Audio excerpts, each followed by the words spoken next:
momento ali que você vai sentir que está mexendo na barriga, não vai doer, mas você vai perceber que está mexendo na sua barriga, tá? Puxa mais. Às vezes a sensação é um pouco cômoda. Se preocupa. Entendeu? Isso aí é um pouco incômodo, mas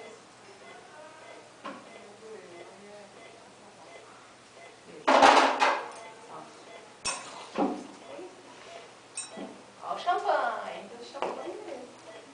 Tem uma circular. Pegou? Lixo, lixo.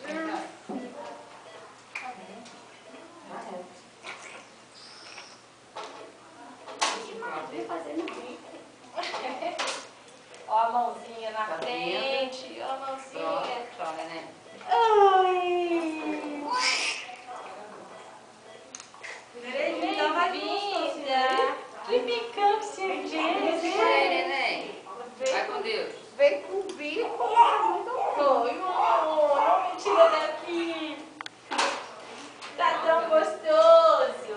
Olha o sol! Senta! Pode chegar de pé?